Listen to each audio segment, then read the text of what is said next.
Vikram park में टहल रहा था कि एकाएक पत्थर से ठोकर लगने पर वह गिरने को हुआ और किसी जवान लड़के ने उसे पकड़कर गिरने से बचा लिया। विक्रम संभलते हुए उस लड़के को थैंक यू बोल रहा था कि उसकी नजर लड़के के चेहरे पर गई। लड़का हूबहू विक्रम के जवानी के वक्त से मेल खा रहा था। उस लड़के को देखकर विक्रम को ऐसा लगा जैसे वह आईना देख रहा है और 20-30 साल पीछे चला गया है। उसे अपने जवानी के दिन याद आ गए। किसी की शक्ल इतनी कैसे मिल सकती है? बहुत हैरानी हो रही थी विक्रम को। उस लड़के ने बोला, अंकल आप ठीक हो? विक्रम ने बोला, हाँ मैं बिल्कुल ठीक हूँ। तुम कौन हो? आज पहली बार तुम्हें इस पार्क में देखा। लड़के ने बोला, मेरा नाम पलाश है, मैं तो यहीं रहता हूँ और रोज अपनी मम्मा के साथ शाम में पार्क में टहलने आता हूँ। आज आपको पहली बार इस पार्क में देखा है। मेरे ख्याल से आप इस सोसाइटी में नए आए हैं।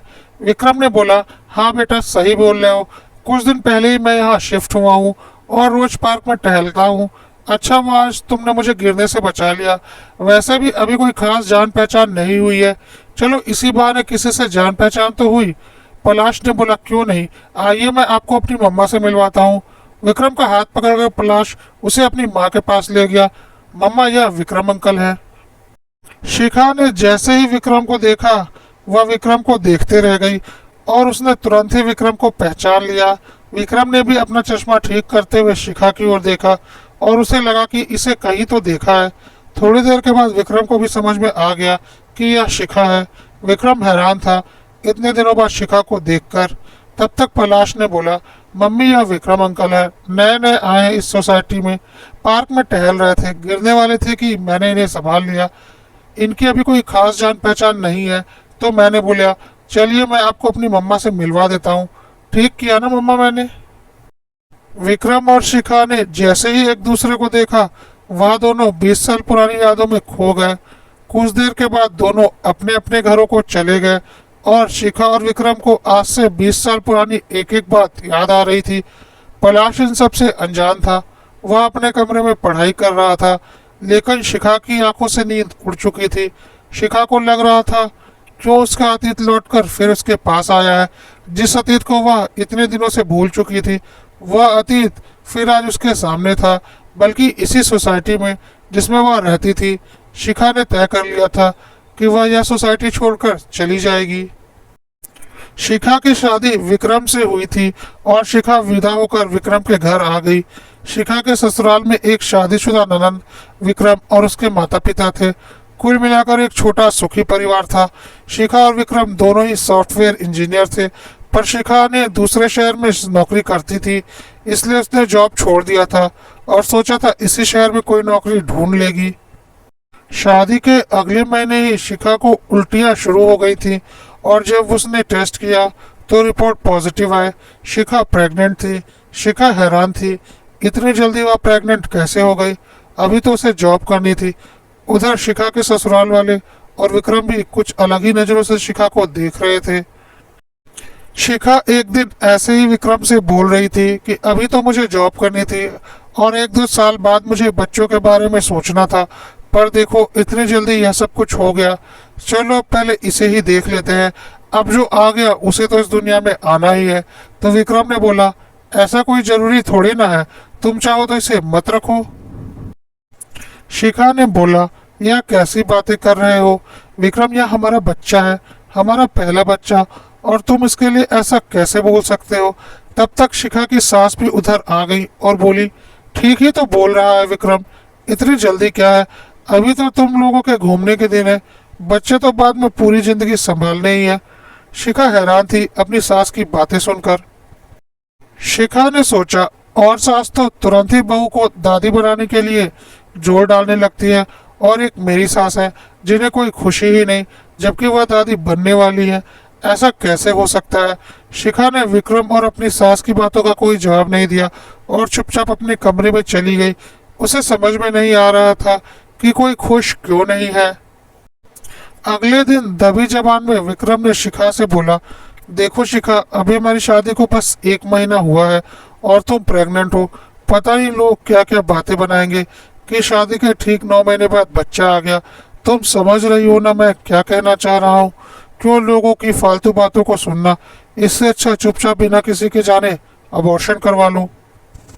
शिखा ने बोला, पागल हो गए हो क्या? लोग क्या बोलेंगे इससे तुम्हें फर्क पड़ता है? क्या तुम्हें नहीं पता यह किसका बच्चा है? क्या यह हमारा बच्चा नहीं है? तुम ऐसी घटिया बातें कैसे कर सकते हो?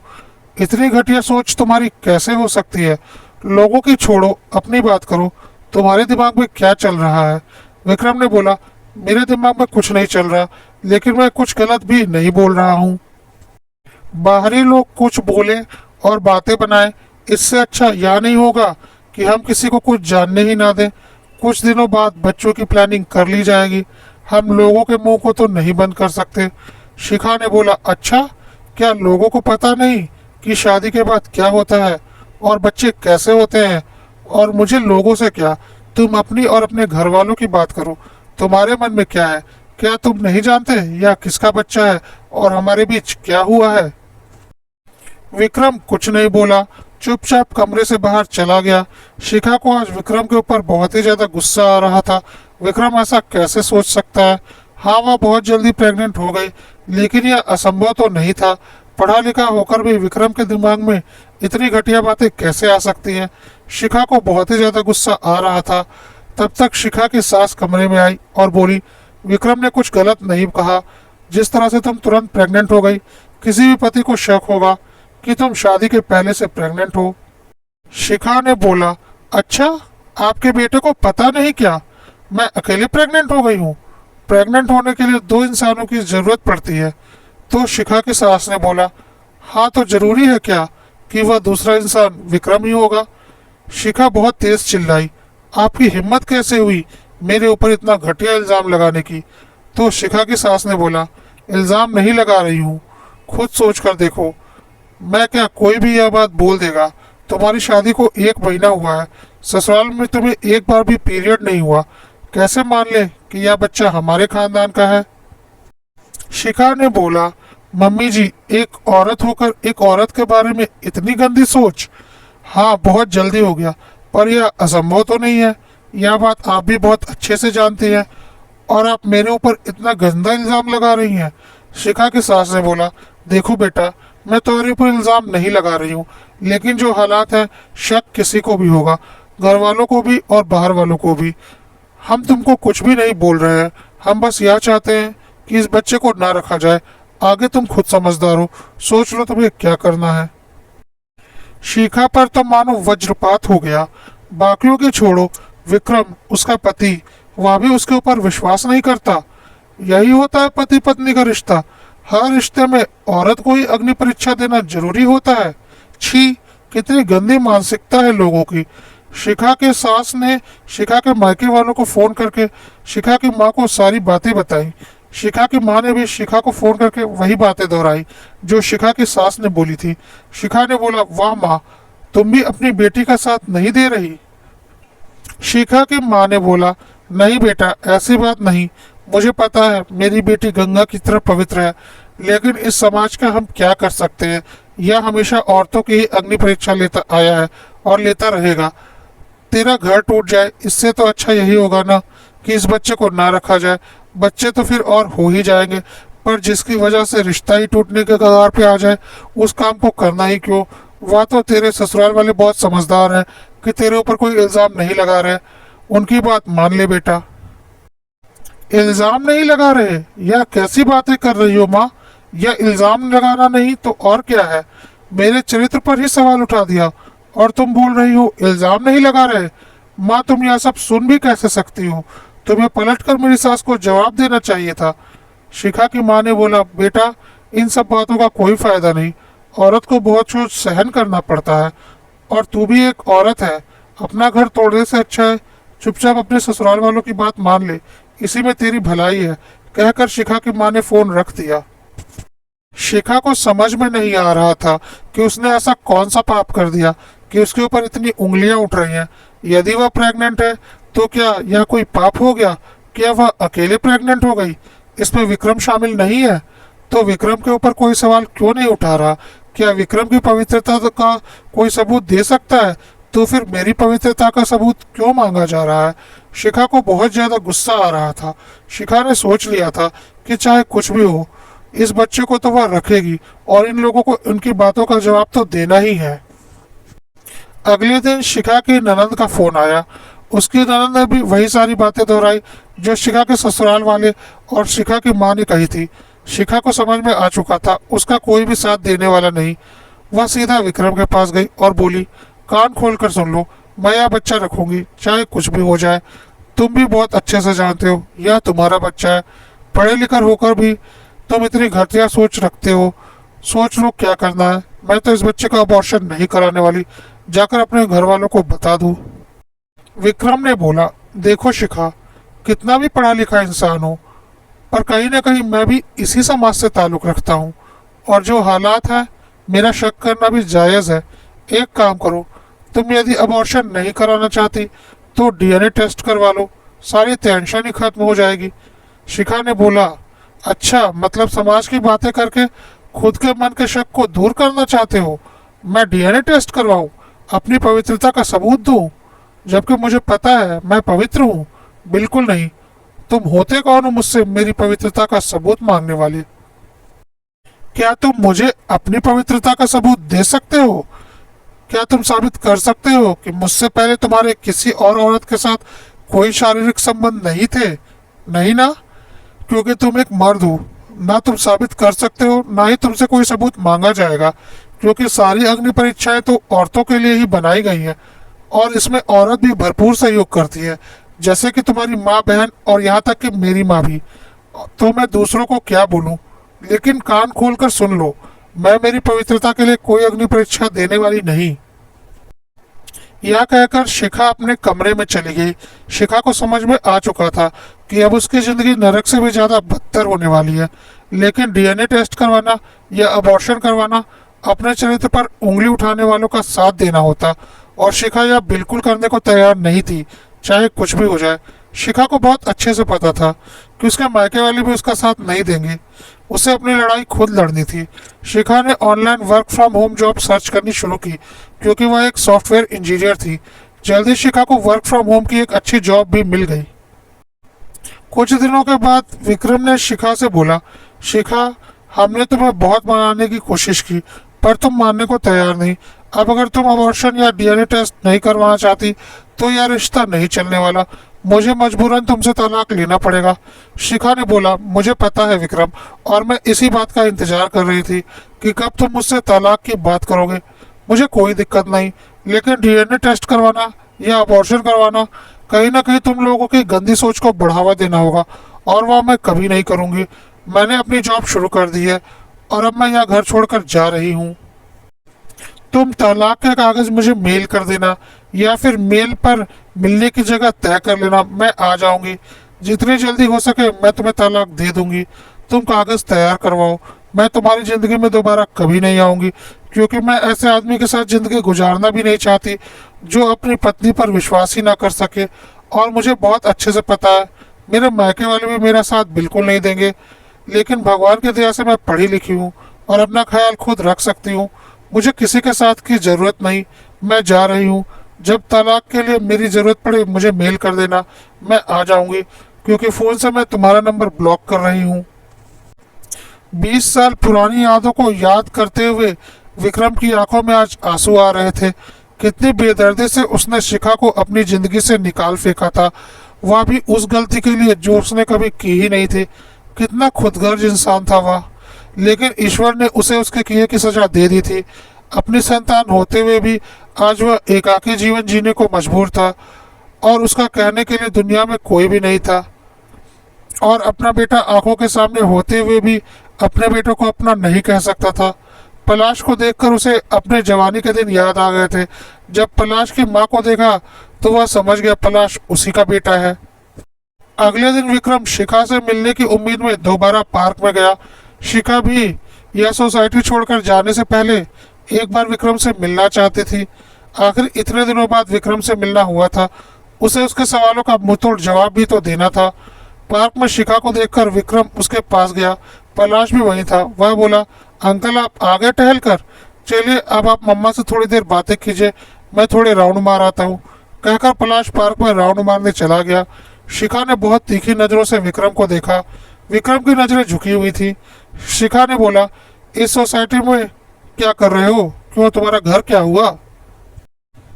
विक्रम ने बोला, कौन सा घर, कैसा घर? वह घर तो मम्मी पापा ने गुजरने से पहले मेरी बहन के नाम पर कर दिया था, क्योंकि मेरा तो इस दुनिया में कोई था नहीं और वह लोग मेरा ख्याल रखेंगे यह सोचकर। लेकिन आज के ज़माने में जब अपने ख्याल नहीं रखते तो गैरों से क्या उम्मीद। उन लोगों ने मुझे बोझ समझकर उस घर से निकाल दिया। मैंने इस सोसाइटी में एक फ्लैट ले लिया और अब मैं अकेला ही रहता हूँ। इतना बूढ़ा तो अभी नहीं हुआ हूँ, जॉब भी करता ही हूँ। जब तक चलेगा चला लूँगा। हाँ, मेरे पैसे का लालच जरूर है मेरी बहन और उसके बेटे को, लेकिन मैं अपना सब कुछ दान करके जाऊँगा। उन्हें तो एक फूटी कौड़ी भी मैं नहीं देने वाला।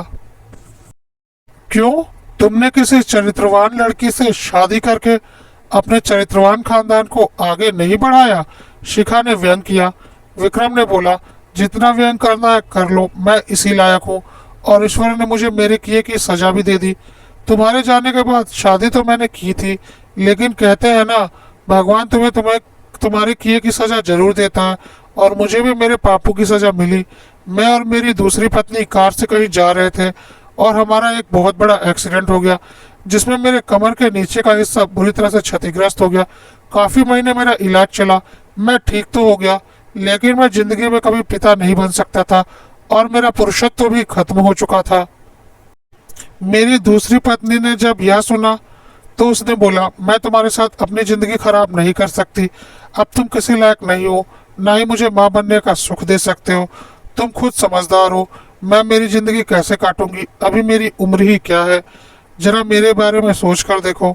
मैंने उसे आज़ाद कर दिया, उसने दूसरी शादी कर ली और मैं मेरी जिंदगी में अकेला रह गया।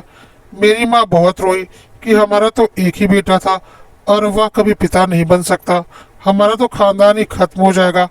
उस वक्त तुम्हें याद भी किया था कि क्या पता शिखा की कोख में तेरा ही बच्चा हो, लेकिन हमने खुद तुम्हारे ऊपर इल्जाम लगाए थे, तो किस मुंह से तुम्हारे पास आते?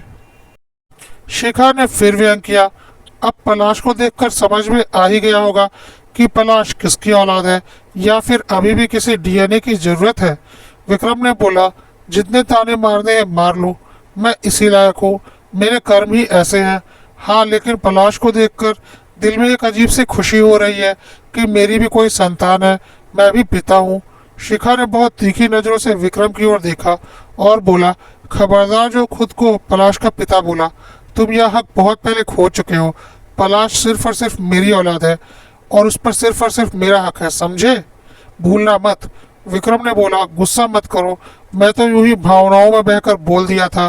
पलाश सिर्फ और सिर्फ तुम्हारा है, सिर्फ तुम्हारा। और बताओ, तुमने दूसरी शादी नहीं की? शिखा ने बोला, नहीं।